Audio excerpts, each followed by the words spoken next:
Welcome વિદ્યાર્થી મિત્રો. કાઇનેમેટિક્સ રેક્ટિલિનિયર motion four JEE NEET નું સેશન 5 કે જેમાં આજે આપણે મુક્ત પતન ફ્રી ફોલનો અભ્યાસ કરવાના છે. વિદ્યાર્થી મિત્રો, તમે ગુજરાત બોર્ડમાં આવું ભણી ગયા કે જ્યારે કોઈ પદાર્થને પૃથ્વીના ગુરુત્વાકર્ષણ ક્ષેત્રમાં અમુક ઊંચાઈએથી મુક્ત કરવામાં આવે ત્યારે જો પૃથ્વીની ત્રિજ્યાની સરખામણીમાં ખૂબ ઓછી હોય, જો ઊંચાઈ એ પૃથ્વીની ત્રિજ્યાની સરખામણીમાં ખૂબ ઓછી હોય તો તે અચળ પ્રવેગી ગતિ કરીને પદાર્થ જમીન પર આવે છે. આવું કેમ?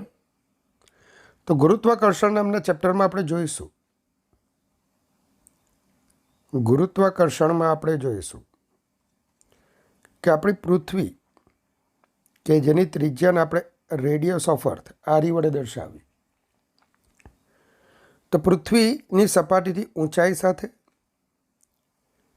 તેમજ સપાટીથી ઊંડાઈ સાથે, ઊંચાઈ h દ્વારા, ઊંડાઈ ડેપ્થ d દ્વારા આપણે બતાવીએ તો પૃથ્વીના ગુરુત્વ પ્રવેગમાં ઊંચાઈ તેમજ ઊંડાઈ સાથે ફેરફાર થાય છે.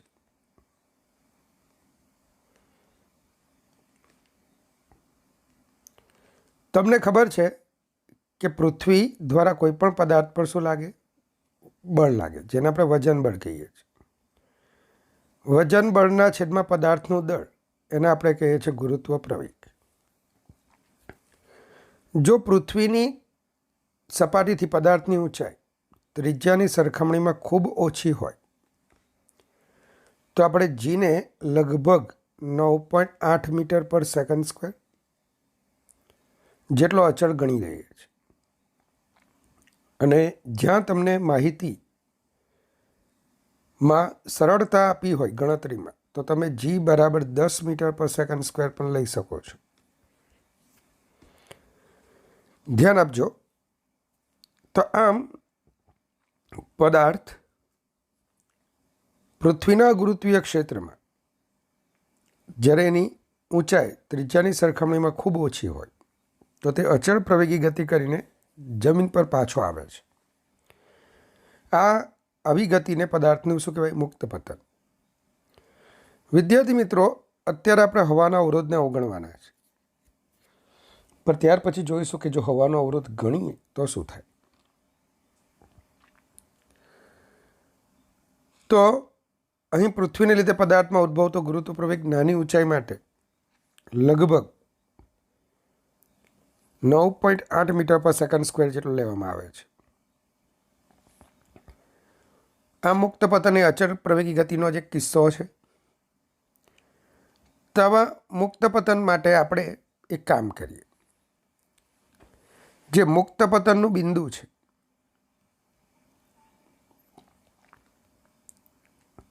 એને યામ પદ્ધતિનું ઉગમ બિંદુ લઈ લઈએ. સમક્ષિતિજ દિશા, જેને આપણે એક્સ અક્ષ દ્વારા દર્શાવીએ, અને શિરોલંબ દિશા એને આપણે વાય અક્ષ તરીકે દર્શાવીએ. હવે આપણો પદાર્થ મુક્ત પતન કરે છે, મતલબ એ શિરોલંબ દિશામાં ગતિ કરે છે.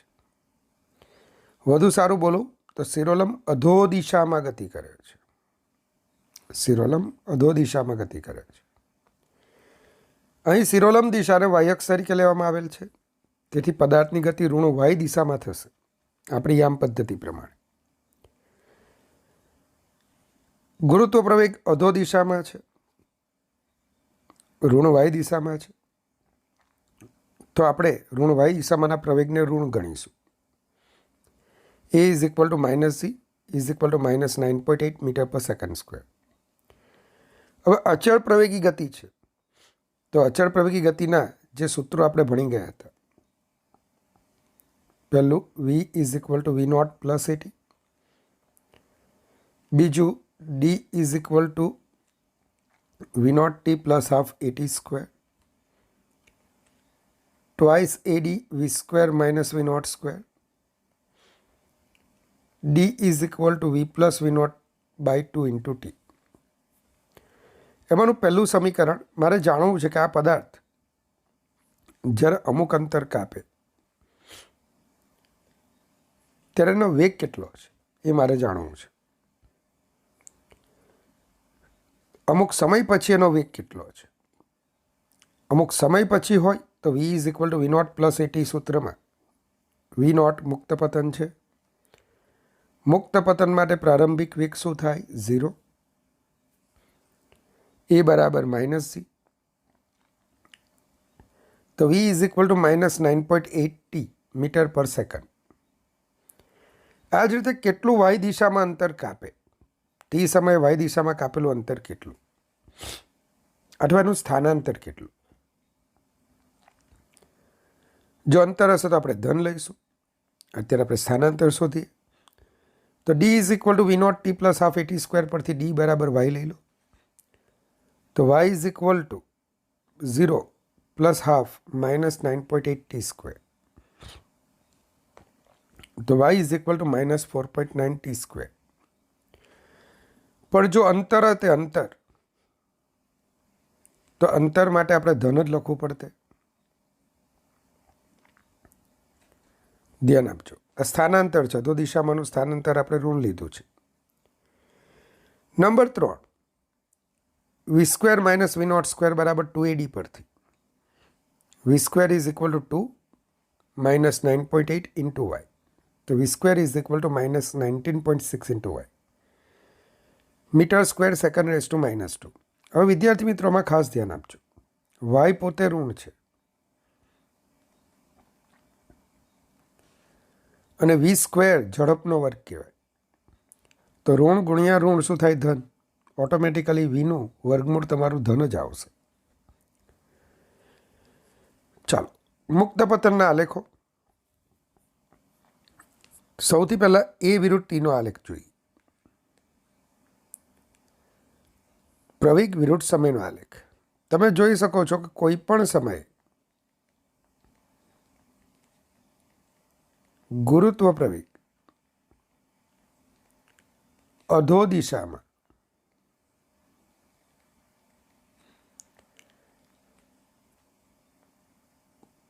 -9.8 મીટર પર સેકન્ડ સ્ક્વેર જેટલો મળે છે. અધો દિશા લીધી છે એટલે -9.8 મીટર પર સેકન્ડ સ્ક્વેર. આપણી જે યામ પદ્ધતિમાં ઋણ વાય દિશામાં આપણે પ્રવેગ બતાવ્યો છે. તો તમે પ્રવેગ વિરુદ્ધ સમયનો આલેખ દોરો ને, તો એ કોઈ પણ સમયે -9.8 મીટર પર સેકન્ડ સ્ક્વેર રહેતો હોવાથી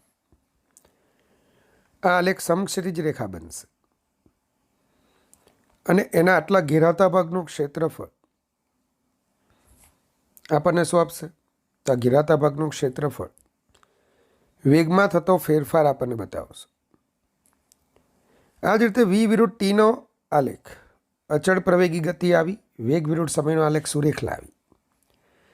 તો v is equal to v naught plus a t સૂત્રમાં આપણે કિંમત મૂકી હતી. તો v is equal to minus 9.8 t સમીકરણ આપણને મળેલું.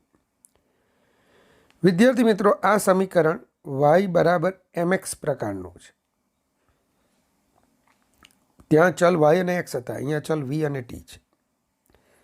તો વી વિરુદ્ધ ટીનો આલેખ દોરશો તો એનો ઢાળ -9.8 આવશે. ધર ઋણ આવો એનો મતલબ શું? તો કે આ આલેખને લંબાવો તો એણે થીટા ગ્રેટર દેન 90 ખૂણો બનાવ્યો હશે સમયની અક્ષ સાથે. થીટા ગ્રેટર દેન 90 ડિગ્રીનો ખૂણો તમને ત્યાં જોવા મળશે. ચાલો ધ્યાન આપજો. હવે અહીંયા તમે આલેખ પરથી પણ જોઈ શકો કે પહેલી સેકન્ડે વેગ -9.8, બીજી સેકન્ડે વેગ -19.6. આ રીતે સમય મૂકતા જાઓ તો તમારા વેગના જે કંઈક કિંમતો હશે તે તમને મળતી જશે. સ્થાનાંતર વાય વિરુદ્ધ સમય ટીનો આલેખ. તો આપણું સમીકરણ આવું હતું, y is equal to -4.9 t square. વિદ્યાર્થી મિત્રો, વાય ચલે છે ટી સ્ક્વેર પ્રકારનું છે. ધ્યાન આપો, જે સમીકરણમાં બે ચલો હોય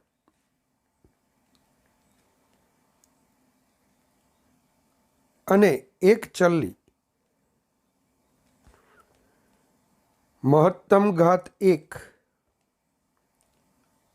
અને બીજા ચલની મહત્તમ ઘાત 2 હોય તો આ સમીકરણ પરવલય આકારનું કહેવાય.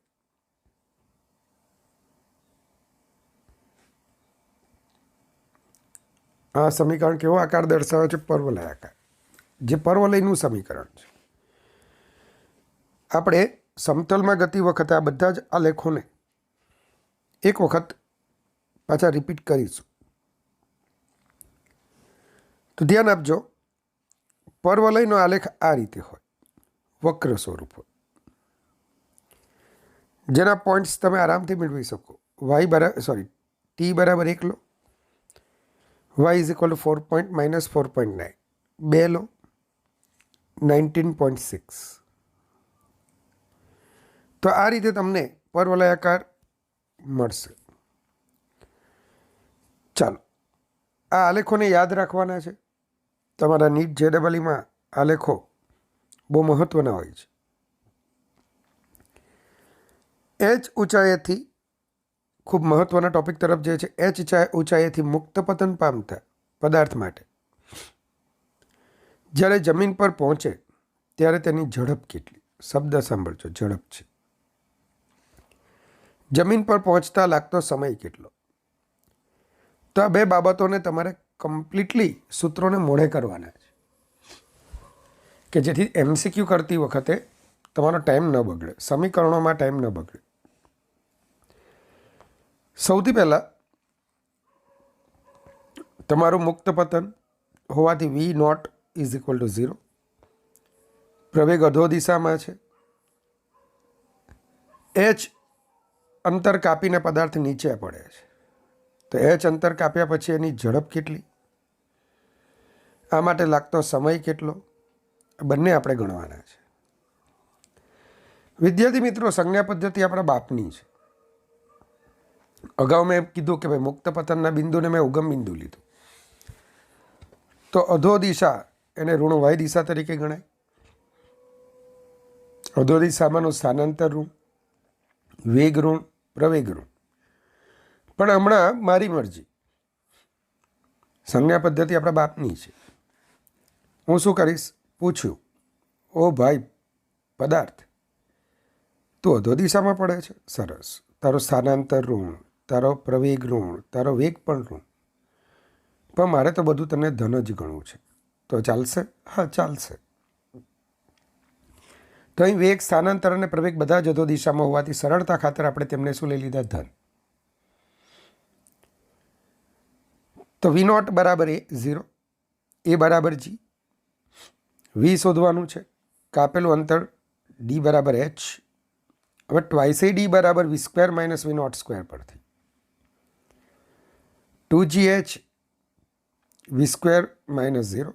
તો V સ્ક્વેર બરાબર 2GH, V બરાબર √2GH. હવે D બરાબર V naught T plus half AT square પરથી H બરાબર 0 પ્લસ હાફ GT સ્ક્વેર. તો T square is equal to 2H by G. T બરાબર √2H બાય G. આવું પરિણામ તમને મળશે.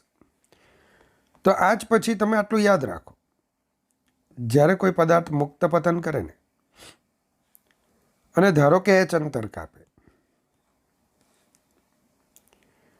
તો h અંતર પછી એની ઝડપ √2GH અને સમય √2H બાય G થશે. આ બે માહિતીને તમારે ખૂબ યાદ રાખવાની છે, જેનો ઉપયોગ આગળ જતાં પણ હું તમને સમજાવીશ. ચાલો, અત્યાર સુધીની ઘટનામાં આપણે હવાના અવરોધને અવગણવાતા હતા. તો હવે આપણે જેમ મુક્ત પતન થાય છે એનું રિવર્સ કરો. કોઈ પદાર્થ મુક્ત પતન કરે છે, આ આખી ઘટનાને તમે રિવાઇન્ડ કરો તો પદાર્થ તમને ઉર્ધ્વ દિશામાં જતો દેખાશે. જે ઘટનામાં પદાર્થ નીચે આવતો હતો એને બદલે ઉર્ધ્વ દિશામાં જતો દેખાશે. મુક્ત પતનની જે ઊંચાઈ હતી એ ઉર્ધ્વ દિશામાંની ગતિ માટે મહત્તમ ઊંચાઈ કહેવાશે. ફરીથી મુક્ત પતનની જે ઊંચાઈ હતી, આ જ ઘટનાને રિવાઇન્ડ કરીએ તો એ ઉર્ધ્વ દિશામાંની ગતિ માટેની મહત્તમ ઊંચાઈ થઈ. મુક્ત પતનનો જે પ્રારંભિક વેગ હતો એ ઉર્ધ્વ દિશાની ગતિમાં અંતિમ વેગ બનશે, અને જે મુક્ત પતનમાં અંતિમ વેગ હતો એ જ ઉર્ધ્વ દિશાની ગતિનો પ્રારંભિક વેગ બનશે. ઉપરથી નીચે કે નીચેથી ઉપર માટેનો સમય જો હવાના અવરોધને અવગણીએ તો સરખો જ થશે. T=√2h/g. તો વિદ્યાર્થી મિત્રો, હવાનો અવરોધ અવગણતા ઉર્ધ્વ દિશામાંની ગતિ અને અધો દિશામાંની ગતિનું વર્ણન. તો ધારો કે કોઈ પદાર્થને ઉર્ધ્વ દિશામાં u જેટલી પ્રારંભિક ઝડપથી આપણે ફેંકેલો છે, અને જો હવાનો અવરોધ અવગણવામાં આવે તો તેની ઉર્ધ્વ દિશામાંની ગતિ એ અચળ પ્રતિપ્રવેગી થશે. કેમ? ઉર્ધ્વ દિશામાં જ્યારે પદાર્થ ગતિ કરે તો વેગ ઉર્ધ્વ દિશામાં છે, પણ પ્રવેગ અધો દિશામાં છે. જ્યાં વેગ અને પ્રવેગ પરસ્પર વિરુદ્ધ દિશામાં હોય તો પદાર્થની ઝડપ ઘટે, અને જો ઝડપ ઘટે તો તેવી ગતિને પ્રતિપ્રવેગી કહેવાય, અને જેમાં ઝડપ વધે તો તેવી ગતિને પ્રવેગી ગતિ કહેવાય. તો ઉર્ધ્વ દિશામાંની ગતિ અચળ પ્રતિપ્રવેગી અને અધો દિશામાંની ગતિ અચળ પ્રવેગી થશે. વિદ્યાર્થી મિત્રો, ઉર્ધ્વ દિશામાંની ગતિ બરાબર ધ્યાનપૂર્વક જો. તો જે ભણાવું છું બરાબર યાદ રાખજો. કેટલી મહત્તમ ઊંચાઈ પ્રાપ્ત કરે છે? h. પ્રારંભિક ઝડપ કેટલી અથવા પ્રારંભિક વેગ કેટલો? તો ઉર્ધ્વ દિશામાંની ગતિ માટે પ્રારંભિક વેગ u, v બરાબર 0. હવે વેગ સ્થાનાંતર બંને ઉપર તરફ છે, એને આપણે ધન લઈ લઈએ, તો પ્રવેગ નીચે તરફ એને ઋણ લઈ લઈશું, તો એ બરાબર -c. શોધવાનું છે આપણે સમય અને પ્રારંભિક વેગ.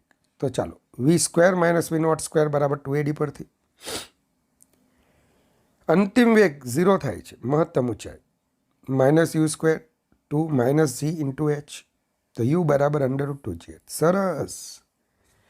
મુક્ત પતનનો જે અંતિમ વેગ હતો, h ઊંચાઈથી મુક્ત પતન પામતા પદાર્થનો જે અંતિમ વેગ હતો તે હવે આ કિસ્સામાં પ્રારંભિક વેગ થઈ ગયો.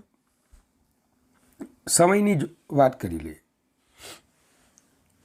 તો v = v0 + at પરથી v0 v0u - gt, તો gt બરાબર u, t બરાબર u/g. બરાબર ધ્યાન આપજો. t બરાબર શું આવે? u/g. અને હવે આ જ u/gમાં જો u બરાબર √2gh મૂકી દઈએ તો √2gh/g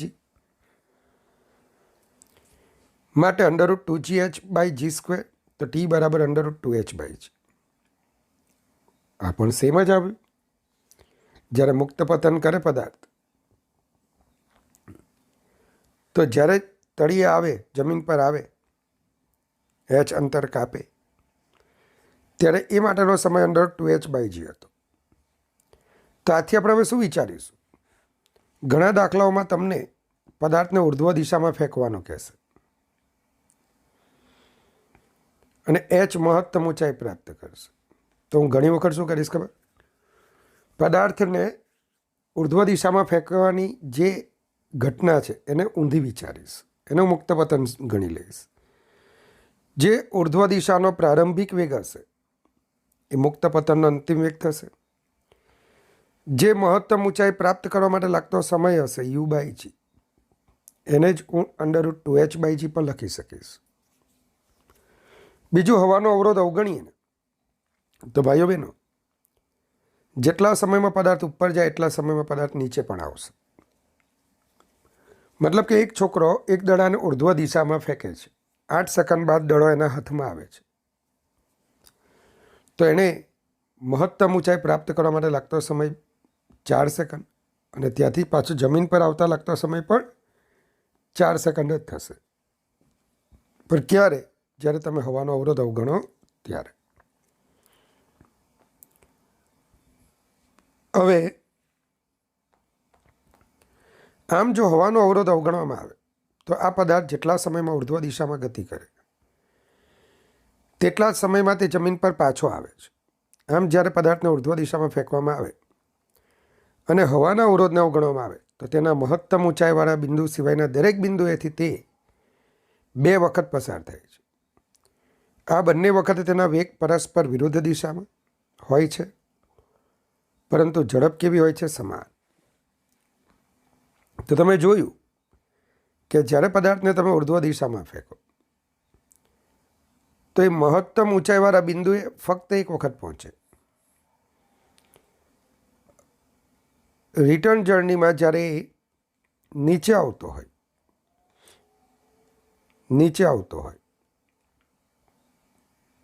ધ્યાન આપજો, આ બંને વખતે તમે કોઈ પણ પોઈન્ટ લઈ લો.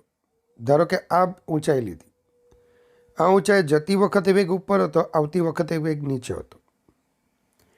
પણ ધારો કે જતી વખતે અહીંયા એનો વેગ 10 મીટર પર સેકન્ડ હોય તો આવતી વખતે પણ 10 મીટર પર સેકન્ડ જ હશે. ઉર્ધ્વ દિશામાંના વેગને ધન ગણો તો અધો દિશામાંના વેગને ઋણ. આમ કોઈ પણ ઊંચાઈ તેના વેગો સમાન મૂલ્યના પરસ્પર શું બનશે? વિરુદ્ધ દિશાના. આમ મહત્તમ ઊંચાઈ સિવાયના દરેક બિંદુ પાસેથી કેટલી વખત પસાર થશે? 2 વખત. અને આ દરેક બિંદુએ તેમના વેગો સમાન મૂલ્યના અને પરસ્પર વિરુદ્ધ દિશામાં હશે. એટલે કે ઝડપ તો સમાન જ હશે. ઝડપ કોને કહેવાય? વેગના મૂલ્યને શું કહેવાય? ઝડપ. અહીં આમ પૂછે કે ઉર્ધ્વ ગતિ માટે આ બિંદુ પાસે ઝડપ કેટલી? 10. તો આ બિંદુ પાસે અધો દિશામાંની ગતિ માટે પણ ઝડપ કેટલી છે? 10. ઝડપો સમાન હશે.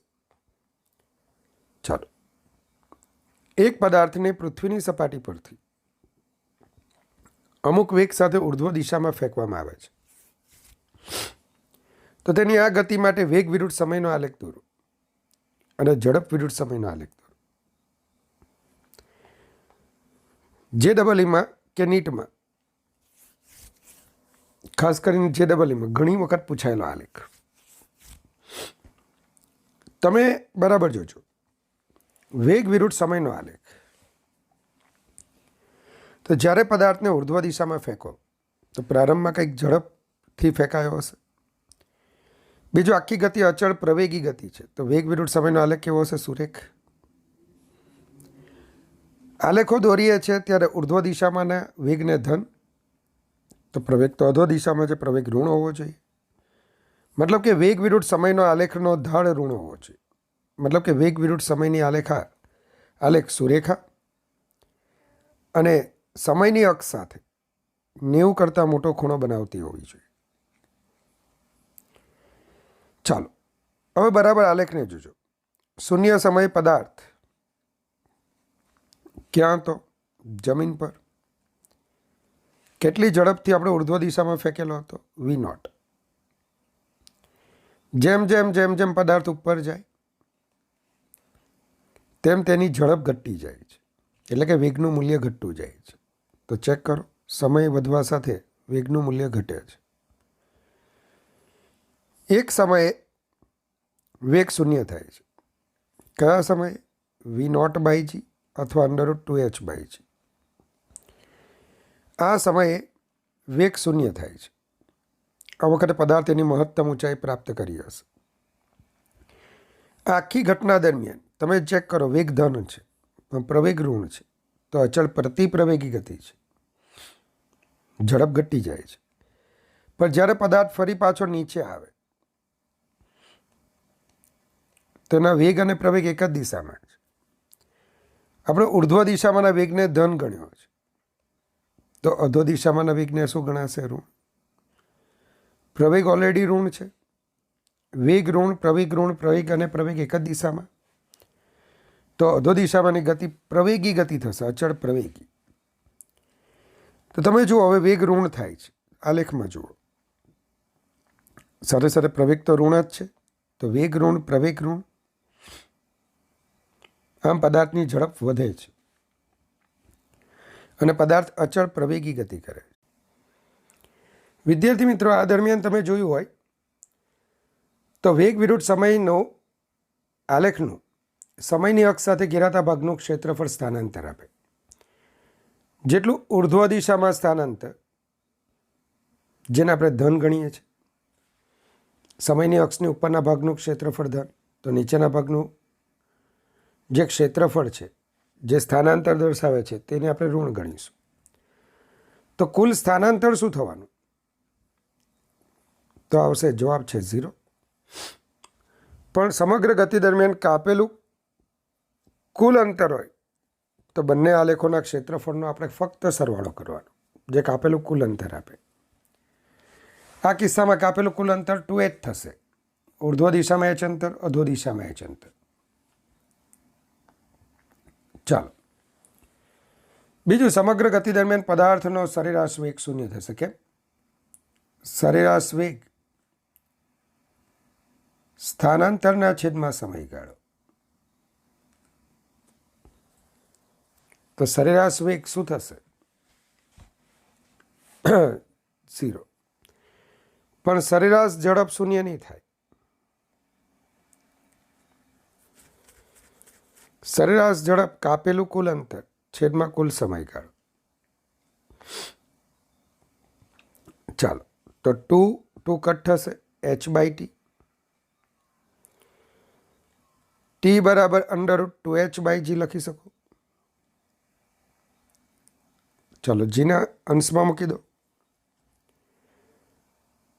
એક h વર્ગમૂળમાં જતા રહેશે, તો g/2h. તમે આવું પણ લખી શકો. તો સરેરાશ ઝડપ 0 નથી થતી, સરેરાશ વેગ 0 હોય. તો JEE-માં પૂછાયેલો બીજો આલેખ, ઝડપ વિરુદ્ધ સમયનો આલેખ. તો ઝડપ તમને ખ્યાલ છે કદાપી ઋણ ન હોય, તો તમે શું બોલશો કે પ્રારંભમાં પદાર્થને v0 ઝડપથી ઉર્ધ્વ દિશામાં ફેંકતા એની ઝડપ ઘટે ઘટે ઘટે t બરાબર √2h/g સમયે મહત્તમ ઊંચાઈ પ્રાપ્ત કરે અને ફરી પાછી ઝડપ વધે વધે વધે. અને આનું ક્ષેત્રફળ તમે લેશો તો એ કુલ અંતર આપશે. તો અહીં પદાર્થે કાપેલું કુલ અંતર d બરાબર 2h, કુલ સમય 2t, સરેરાશ ઝડપ 2h/2t, h/t. મેં આગળ ગણતરી બતાવી જ છે. જો હું t બરાબર √2h/g લખું તો √gh², h ને વર્ગમૂળમાં લઈ લઈએ. તો વિદ્યાર્થી મિત્રો, મારી અહીંયા કંઈક ભૂલ છે. g અંશમાં એટલે કે √gh/2 શું મળશે? √gh/2.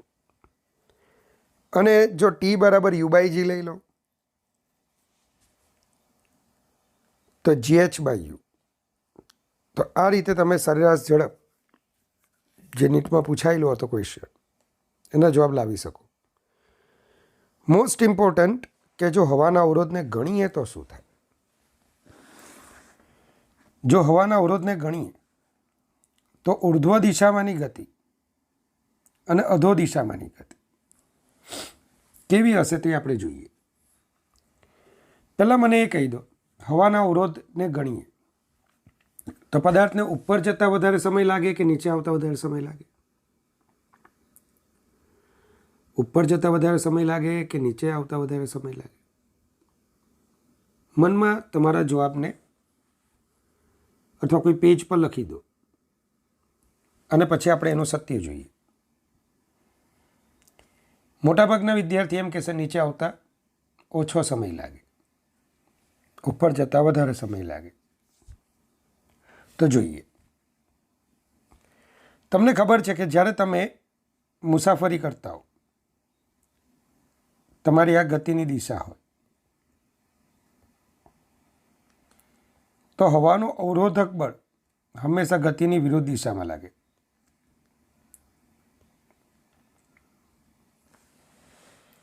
હવાનું અવરોધક બળ હંમેશા ગતિની વિરુદ્ધમાં લાગે. તમે બાઇક પર જતા હો, પૂર્વથી પશ્ચિમમાં જાઓ, તો હા, પૂર્વથી પશ્ચિમ તરફ જતા હો એટલે કે તમારી ગતિ પશ્ચિમ દિશામાં હોય તો હવાનું અવરોધક બળ પૂર્વ દિશામાં લાગશે. અને જો તમારી ગતિ પૂર્વ દિશામાં હોય તો હવાનું અવરોધક બળ પશ્ચિમ દિશામાં લાગશે. ટૂંકમાં તમારી ગતિની વિરુદ્ધમાં જ લાગશે, સિવાય કે વંટોળિયો આવતો હોય નહીં, વાવાઝોડું ફૂંકાતું હોય નહીં. હવે હવાના અવરોધક બળને લીધે ઉદ્ભવતો પ્રવેગ, હવાના અવરોધક બળને લીધે ઉદ્ભવતો પ્રવેગ, તો ન્યૂટનને આટલું જ આવડતું, અવરોધક બળ છેદમાં દળ. તો આ હવાના અવરોધક બળને લીધે ઉદ્ભવતો પ્રવેગ થશે, જેને આપણે એ વડે દર્શાવીશું. વિદ્યાર્થી મિત્રો, જ્યારે તમે ઉર્ધ્વ દિશામાં ગતિ કરો છો ને, બરાબર, તો હવાના અવરોધને લીધે ઉદ્ભવતો પ્રવેગ એ ગતિની વિરુદ્ધ દિશામાં છે. ઓલરેડી ગુરુત્વ પ્રવેગ જી પણ અધો દિશામાં છે, તો પરિણામી પ્રવેગ શું થશે? જી પ્લસ એ. બંને પ્રવેગો એક જ દિશામાં છે, તો પરિણામી પ્રવેગ થશે G1 is equal to g plus a. આ સ્થિતિમાં h ઊંચાઈએ પહોંચતા લાગતો સમય, તો આપણું સૂત્ર શું હતું? √2h/g. જીને બદલે આપણે લખીશું G1, તો √2h/g1, મતલબ કે √2h/g પ્લસ એ, √2h/g પ્લસ એ. પરિણામ નંબર 1. ત્યારબાદ પરિણામી પ્રવેગ, ધારો કે અધો દિશામાં તમારી ગતિ થતી હોય, તો ગતિની વિરોધ દિશામાં હવાનું અવરોધક બળ લાગે, તો હવાના અવરોધને લીધે ઉદ્ભવતો પ્રવેગ એ ઉપર હશે. આ સ્થિતિમાં પદાર્થ પરિણામી તો નીચે જ આવે છે ને, તો પરિણામી પ્રવેગ શું થશે? G2 બરાબર G માઇનસ એ. માટે પરિણામી પ્રવેગ G2 is equal to G minus a, તો h અંતર કાપતા લાગતો સમય T2 is equal two √2h/G2, અને G2 is equal to G minus a. ચાલો બંને સમીકરણ સરખાવો. અંશ બંનેનો સરખો છે, જેનો છેદ વધારે ને તે કિંમત ઓછી. કોનો છેદ વધારે છે? T1નો. તો T1 એ T2 કરતાં ઓછા થશે. તો 1 અને 2 પરથી સ્પષ્ટ છે કે T1 એ T2 કરતાં ઓછા અથવા T2 એ T1 કરતાં વધારે. મતલબ T1 શું છે? ઉર્ધ્વ દિશામાં ગતિ કરતાં લાગતો સમય. તો પદાર્થ ઓછો સમય ઉર્ધ્વ દિશામાં ગતિ દરમિયાન લેશે, જ્યારે અધો દિશામાં વધારે સમય લેશે. આમ પદાર્થ નીચે આવતા વધારે સમય લે છે. બીજી એક બાબત ધ્યાનમાં લેવા છે, આ વખતે પણ મહત્તમ ઊંચાઈ સિવાયના દરેક બિંદુ પાસેથી પદાર્થ 2 વખત પસાર થશે, પણ એના વેગ અલગ હશે. દાખલા તરીકે જ્યારે એને ફેંકવામાં આવેલો ઉર્ધ્વ દિશામાં, ત્યારે એનો પ્રારંભિક વેગ √2g પ્લસ એ ઇન્ટુ h હતો.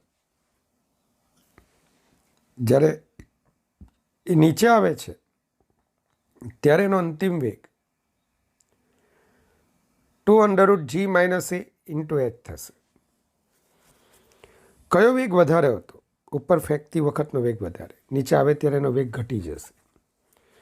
કેમ આવું થયું? તો કે હવાનું અવરોધક બળ, એને લીધે પદાર્થની જે ઉર્જા હતી એનો વ્યય થયો, જેની ચર્ચા આપણે વર્ક એનર્જી એન્ડ પાવર નામના ચેપ્ટરમાં કરીશું. તો વિદ્યાર્થી મિત્રો, કેટલાક એક્ઝામ્પલ જોઈએ. A ball is dropped from the top of a building. એક દડાને એક બિલ્ડિંગ એના ટોચ પરથી મુક્ત પતન કરાવવા દેવામાં આવે છે.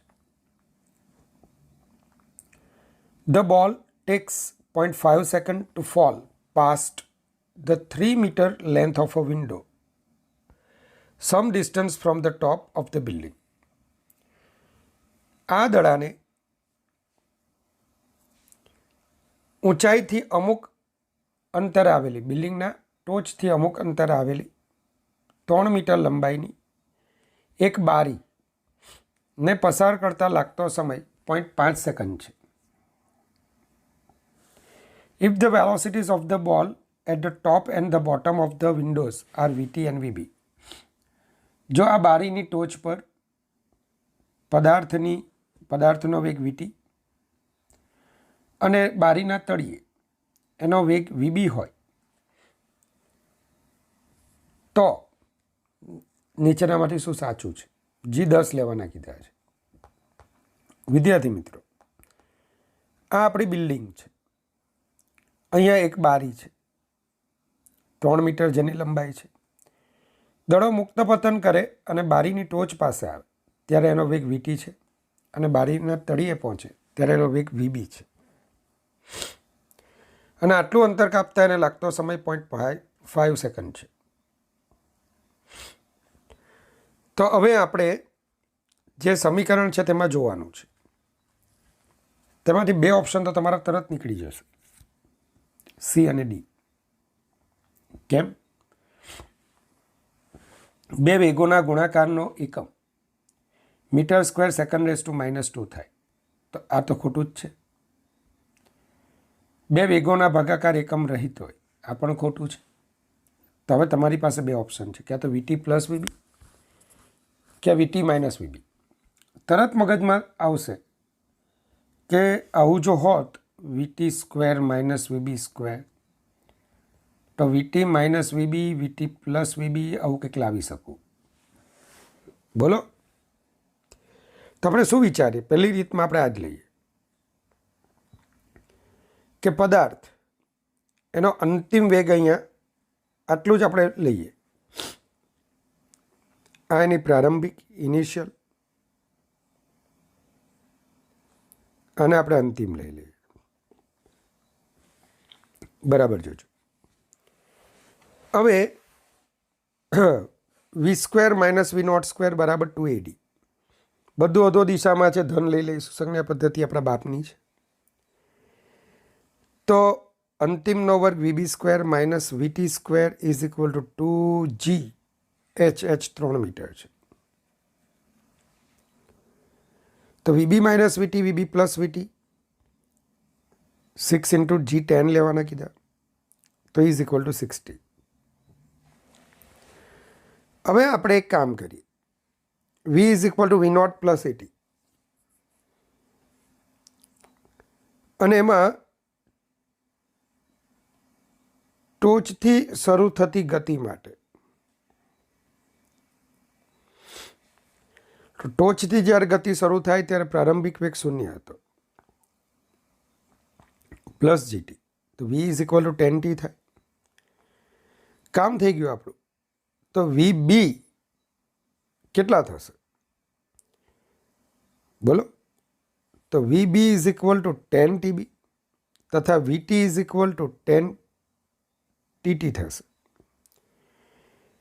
આપણે VB માઇનસ VT કરીએ, કારણ કે આપણને ખબર છે કે અહીંયા બોટમ સુધી પહોંચવા લાગતા સમયને TT કહીએ અને ટોપ સુધી પહોંચવા લાગતા સમયને અને TB કહીએ અને TT કહીએ.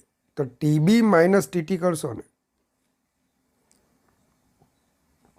ફરીથી છેક પ્રારંભથી લઈને બોટમ સુધીનો સમય TB, પ્રારંભથી લઈને ટોપ સુધીનો સમય TT. તો આ બેનો તફાવત તમે લેશો તો 0.5 સેકન્ડ થશે. તો હવે હું આ બંને વેગોની બાદબાકી કરું, VB માઇનસ VT. તો LHS minus LHS is equal two RHS minus RHS. તો 10TB માઇનસ TT તે તો આપણા 0.5 છે. તો VB માઇનસ VT કેટલા આવ્યા? 5. બસ એની કિંમત અહીંયા મૂકી દઈ. તો 60 divided by 5 v b plus v t 12 metre per second. તો પહેલી રીત. પણ વિદ્યાર્થી મિત્રો, જો તમને બીજી રીત ખ્યાલ હોય તો ફક્ત ટોપથી બોટમ સુધીની જ ગતિનો આપણે વિચારી તો તમે એમ કહી શકશો કે D is equal to v plus v naught by 2 into t. સીધે સીધું આવી ગયું આપણું ચોથું સમીકરણ. 3 v b plus v t by 2 into 0.5. તો સાદુરૂપ આપતા v b plus v t is equal to 12 metre per second. તો જોવાનું આ પ્રકારના દાખલામાં કઈ રીત ટૂંકી પડે. ચાલો એક બીજો એક્ઝામ્પલ છે. A ball is thrown upward from the foot of a tower. The ball crosses the top of the tower twice after an interval of 4 second and the ball reaches the ground after 8 seconds. Then the height of the tower in metre is. બરાબર જોજો. એક દડાને thrown અપવર્ડ્સ એટલે કે ઉર્ધ્વ દિશામાં ફેંકવામાં આવે છે from the foot of a tower. The ball crosses the top of the tower twice after an interval of 4 second. ટાવરના તળિયેથી ફેંકાયેલો આ દડો ટાવરની ટોચને 2 વખત ક્રોસ કરે છે. એનો મતલબ ટાવરની ઊંચાઈ દડાની મહત્તમ ઊંચાઈ નથી. And the ball reaches the ground after 8 seconds. 8 second પછી આ દડો જમીન પર આવે છે. Then the height of the tower in metre is. ટાવરની ઊંચાઈ મીટરમાં કેટલી હશે? બરાબર જોજો. તો આપણો ટાવરના તળિયેથી ધારો કે યુ ઝડપથી પદાર્થને ફેંક્યો છે અને યુ આપણને આપી નથી. હવે બરાબર ધ્યાન આપો. ટાવરની ઊંચાઈને 2 વખત ક્રોસ કરે છે, એક જતી વખત અને એક આવતી વખતે. અને કેટલા સેકન્ડના ગાળામાં? તો 4 સેકન્ડના ગાળામાં. Twice after an interval of 4 second. મતલબ કે સમજી લો અહીંથી ગયો અને ફરી પાછો અહીંયા આવે એ દરમિયાનનો કુલ સમય 4 સેકન્ડ છે. તો તમે તો બહુ સ્માર્ટ છો, તરત કહેશો સર હવાનો અવરોધ ગણવાનો છે, તો જો રકમમાં આપ્યું નથી તો નથી ગણવાનો. તો અહીંથી ઉપર જતાં 2 સેકન્ડ અને નીચે આવતા 2 સેકન્ડ. ટોટલ ટાવરની ટોચ પાસે 4 સેકન્ડના સમય અંતરાલમાં પાછો આવે છે.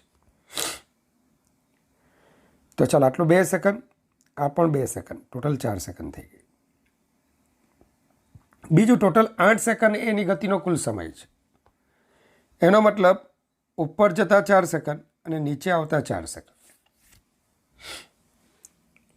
તો એનો મતલબ કે ટાવરના તળિયેથી ટાવરની ટોચ પર જતાં એને લાગતો સમય 2 સેકન્ડ થશે. બીજી 2 સેકન્ડમાં ઉપર, ફરી પાછો 2 સેકન્ડમાં, એટલે કે ટાવરના ટોચ પાસે 4 સેકન્ડના સમય અંતરાલે આપશે અને છેલ્લે પાછો 2 સેકન્ડમાં નીચે આવી જશે. હવે મુક્ત પતન માટે આપણે વિચારીએ તો ડી બરાબર, આપણે મુક્ત પતનની જ વાત કરીએ તો D is equal to v naught t plus half a t square. તો D is equal to 0 plus half g t square. તો D is equal to half g t square. કે મેં મુક્ત પતનનું વિચારું, મારી પાસે પ્રારંભિક વેગ નથી, પણ હા મુક્ત પતન વિચારતા પ્રારંભિક વેગ 0 થશે. ટાવરની ઊંચાઈ એટલે શું? તો કે ભાઈ 4 સેકન્ડમાં પદાર્થે કાપેલું અંતર એટલે એની મહત્તમ ઊંચાઈ જેટલું અંતર. ચેક કરજો. એમાંથી 2 સેકન્ડનું અંતર બાદ કરીશું. નહીં ખબર પડી.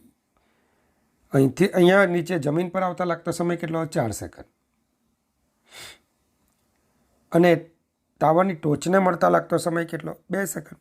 તો 4 સેકન્ડના અંતરમાંથી 2 સેકન્ડનું અંતર બાદ કરીએ તો ટાવરની ઊંચાઈ મળી જશે. તો D4 માઇનસ D2. ચલો આ સમીકરણમાં જ્યાં ટી દેખાય ત્યાં 4 મૂકી દો. તો half G4 square minus half G2 square. 8G minus 2G 6G. તો H is equal to 60 metre. વિદ્યાર્થી મિત્રો, હવેનો ક્વેશ્ચન છે. A ball is thrown vertically upwards from a height of 40 metre and hits the ground with a speed that is 3 times its initial speed. એક દડાને આપણે ઉર્ધ્વ દિશામાં ફેંકીએ છીએ. કેટલી ઊંચાઈથી ફેંકીએ છીએ? તો 40 મીટરની ઊંચાઈથી. And hits the ground with a speed that is 3 times its initial speed. એ જ્યારે જમીનને અથડાય ને ત્યારે એની પ્રારંભિક ઝડપ કરતાં 3 ગણી ઝડપથી અથડાય છે. What is the time taken for the ball for the fall? તો આ પડવા માટેનો સમય કેટલો હશે?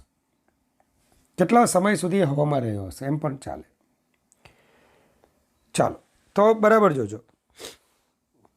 40 મીટરની ઊંચાઈ, દડાને તમે એ બિંદુ પાસેથી ઉર્ધ્વ દિશામાં ફેંકો છો. કેટલી ઝડપથી યુ, અને જ્યારે એ પાછો નીચે આવે છે ત્યારે એની ઝડપ 3u થાય છે, પ્રારંભિક કરતાં 3 ગણી.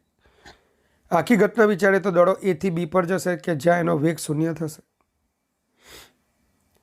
અને ત્યાર પછી ફરી પાછો એ જમીન પાસે આવશે. તો આપણે એ થી સીની ગતિની વાત કરીએ. એ થી સીની ગતિ, બરાબર જોજો, એ થી સીની ગતિ.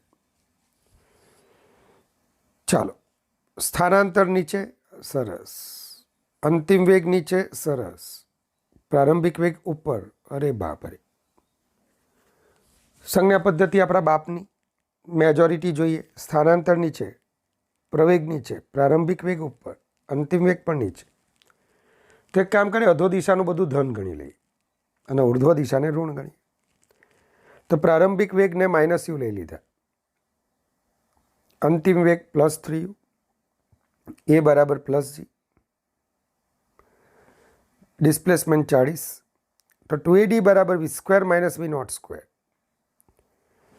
દરેક કિંમતોને મૂકીએ તો u બરાબર કેટલા આવશે? 10 મીટર/સેકન્ડ. ચાલો, કામ પૂરું થઈ ગયું. હવે v બરાબર v0 + at પરથી v 3u છે, બરાબર. v0 -u છે, +10t. 4u = 10t. તો t = બરાબર, યુની કિંમત મૂકી દો આપણે. તો યુની કિંમત કેટલી છે? 10. તો t = 4 સેકન્ડ. તો વિદ્યાર્થી મિત્રો, આ પ્રકારના પ્રોબ્લેમ હોય ને એને ધ્યાનપૂર્વક ગણો. આ પ્રકારના પ્રોબ્લેમને કેવી રીતના ગણો? ધ્યાનપૂર્વક ગણો. ચાલો, અ બોલ of mass small m is thrown upward with a velocity v. એક દડાને તમે m દળનો દડો છે એને v જેટલા વેલોસિટી વેગથી ફેંકવાનો છે. ઇફ એર એક્ઝર્ટ્સ એટલે લગાડવું, પૂરું પાડવું. If air exerts an average resisting force, capital F, resisting force, માફ કરજો, resisting force F, જો હવા F જેટલું સરેરાશ બળ પૂરું પાડતી હોય, અવરોધક બળ પૂરું પાડતી હોય, the velocity with which the ball returns back to the thrower is. તો કેટલી ઝડપથી, બરાબર, અથવા કેટલા વેગથી ફેંકનાર પાસે આ દડો પાછો આવશે? તો હમણાં જ આપણે ભણી ગયા ભાઈઓ બહેનો, ઉર્ધ્વ દિશામાંની ગતિ હતી. તો તે વખતે v બરાબર √2g1h, અને અધો દિશામાંની ગતિમાં √2g2h. હવે મેઇન છે g1 અને g2 શોધવાના. ચાલો, તો g1 તો કુલ બળ કેટલું છે? તો કે અધો દિશામાં વજન બળ mg અને હવાનો અવરોધક બળ એ પણ અધો દિશામાં છે. ઉર્ધ્વ દિશામાં જ્યારે ગતિ થાય ત્યારે હવાનો અવરોધક બળ ક્યાં લાગે? નીચે તરફ. તો કુલ બળ કેટલું થયું? F + mg. ન્યૂટનને આટલું આવડતું, કુલ બળ એટલે દળ ગુણ્યા પ્રવેગ. તો g1 = mg + f / m. માટે v બરાબર √2g1h. ક્લિયર? જ્યારે અધો દિશામાં ગતિ થતી હોય ને ત્યારે હવાનો અવરોધક બળ ઉપર, તો mg - f. તો mg2 is equal to mg minus f. તો g2 is equal to mg minus f divided by m. તો v dash is equal to √2 g2h. ચાલો 2 અને 1નો ગુણોત્તર લઈ લો. તો v dash by v is equal to √2 g2h upon 2 g1h. ચાલો 2h cut થશે. g2 અને g1 ની કિંમત મૂકી દો તો ઓટોમેટિકલી તમારો આન્સર શું આવશે? એમ ઉડી જશે. તો v dash is equal to v √mg minus F upon mg plus F. ચાલો એક એક્ઝામ્પલ છે. A stone is dropped into a well. એક પથ્થરને કૂવામાં ફેંકવામાં આવે છે. In which the level of water is h below the top of the well. કે જ્યાં પાણીની ઊંચાઈ અથવા ઊંડાઈ h જેટલી અંતરે આવેલી છે અથવા પાણીની સપાટી h જેટલી ઊંડાઈ આવેલી છે. If v is the velocity of sound. જો v ધ્વનિની ઝડપ હોય. The time capital T after which the splash is heard is given by. તો કેટલા સમય પછી પાણીનો ધ્વનિ સંભળાશે? ઘણી વખત પૂછાયો છે આ ક્વેશ્ચન. તો બરાબર જુઓ. આખી ઘટનામાં શું છે? તમે પથ્થરને મુક્ત પતન કરાવો છો. પથ્થર h ઊંડાઈ એટલે કે h અંતર કાપીને પાણી સાથે અથડાય. જેવો અથડાય તેવો ધ્વનિ નહીં સંભળાય. આ ધ્વનિ ફરી પાછો અચળ ઝડપથી ગતિ કરીને આ ધ્વનિ તરંગો અચળ ઝડપથી ગતિ કરીને h અંતર કાપી આપણા કાન સુધી પહોંચશે અને પરિણામ સ્વરૂપ આપણને ધ્વનિ સંભળાશે. તો પાણીનો અવાજ સંભળાતા લાગતો કુલ સમય કેટલો થશે? તો કે પથ્થરને પાણીમાં પડતા લાગતો સમય √2h/g. તારી બહુ કામ લાગી ગયું આ સમીકરણ. એક જ સ્ટેપમાં જવાબ આવી ગયો. તો h અંતર કાપતા લાગતો સમય √2h/g પ્લસ ધ્વનિના તરંગો અચળ ઝડપથી ગતિ કરે. તમને ખબર છે ઝડપ બરાબર અંતરના છેદમાં સમય. તો સમય બરાબર અંતરના છેદમાં ઝડપ. કેટલું અંતર છે h? ઝડપ કેટલી છે? v. તો સમય આવશે h/v. તો આ આપણો ફાઇનલ આન્સર હશે. વિદ્યાર્થી મિત્રો, નવો એક્ઝામ્પલ જોઈએ. A ball is thrown vertically down with velocity of 5 metre per second. એક દડાને અધો દિશામાં 5 મીટર પ્રતિ સેકન્ડની ઝડપથી ફેંકવામાં આવે છે. With what velocity should another ball be thrown down after 2 second. 2 second પછી કેટલી ઝડપથી બીજા પદાર્થને ફેંકવો જોઈએ અધો દિશામાં? So that it can hit the first ball in 2 second. કે જેથી તે 2 સેકન્ડમાં મતલબ કે બીજો પદાર્થ જેવો ફેંકાય એના પછીની 2 સેકન્ડમાં એ પહેલા પદાર્થ સાથે અથડાય. સમજી લો આ પહેલો પદાર્થ હતો એ કેટલી ઝડપથી ફેંકાયેલો? 5 મીટર પર સેકન્ડથી અને h અંતર કાપે છે. સેમ 2 સેકન્ડ બાદ બીજો પદાર્થ એને આપણે u ઝડપથી ફેંકીએ છીએ અને એ પહેલા પદાર્થ સાથે અથડાય છે. બીજો પદાર્થ કેટલા સમયમાં અથડાય છે? તો કે 2 સેકન્ડ બાદ. ફેંકાય અને 2 સેકન્ડ બાદ. તો બીજા પદાર્થ માટેનો સમય 2 સેકન્ડ થયો. પણ પહેલો પદાર્થ આ દરમિયાન કેટલા સમય સુધી ગતિમાં હતો? તો જો બરાબર જોજો, બીજો પદાર્થ 2 સેકન્ડ બાદ ફેંકાયો. મતલબ કે પહેલા પદાર્થે 2 સેકન્ડની તો ગતિ કરી ચૂકેલો અને બીજો પદાર્થ ત્યારબાદ 2 સેકન્ડ બાદ અથડાય છે. મતલબ કે પહેલા પદાર્થે ટોટલ ગતિનો સમય કેટલો લીધો? 4 સેકન્ડ. મસ્ત કામ થઈ ગયું. જે અંતર દડો એ પદાર્થે 4 સેકન્ડમાં કાપે છે એ જ અંતર બીજો પદાર્થ 2 સેકન્ડમાં કાપે છે. તો એની ગતિનું વર્ણન કરીએ. પ્રારંભિક વેગ 5, પ્રવેગ g, બધું અધો દિશામાં છે. ધન લઈ લઈએ. d બરાબર h, t 4 સેકન્ડ. તો d is equal to v0t plus half at square. તો h ઇઝ ઇક્વલ ટુ શું આવશે? 20 plus half into 10 into 4 square. તો h is equal to 100 metre. મતલબ કે આણે કાપેલું અંતર 100 મીટર છે, તો બીની ગતિ માટે પણ કામ થઈ ગયું. વી નોટ બી એટલે કે યુ આપણે શોધવાના છે. D 100 metre, t 2 second, a બરાબર g 10 metre per second square. હવે ડી બરાબર v naught t plus half a t square સૂત્ર જે છે આપણું, બસ એમાં કિંમત મૂકી દો તો તમને યુ બરાબર 40 મીટર પર સેકન્ડ મળશે. ચાલો વિદ્યાર્થી મિત્રો, આ મને એક ડાઉટમાં ક્વેશ્ચન આવેલો હતો. A particle is projected vertically upwards from a point A on the ground. It takes t1 time to reach a point B, but it still continues to move up. ઉત્તારી એક પદાર્થને ઉર્ધ્વ દિશામાં પ્રોજેક્ટ કરવું એટલે ફેંકવું. Projected vertically upwards from a point A on the ground. જમીન પરના એ બિંદુથી એક પદાર્થને ઉર્ધ્વ દિશામાં ફેંકવામાં આવે છે. It takes t1 time to reach at point B. અને બી બિંદુ પાસે પહોંચતા લાગતો સમય t1 છે. But it still continuous to move up, મતલબ કે બી બિંદુએ મહત્તમ ઊંચાઈ નથી, હજુ પદાર્થ ઉપર જાય છે.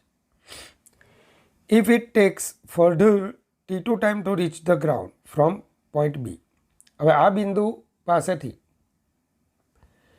એ t2 જેટલા સમયમાં પાછો ગ્રાઉન્ડ પર પહોંચે છે. બરાબર, જોજો. Then height of point B from the ground is, તો બી બિંદુ કેટલી ઊંચાઈ હશે? બહુ જ મસ્ત ક્વેશ્ચન છે.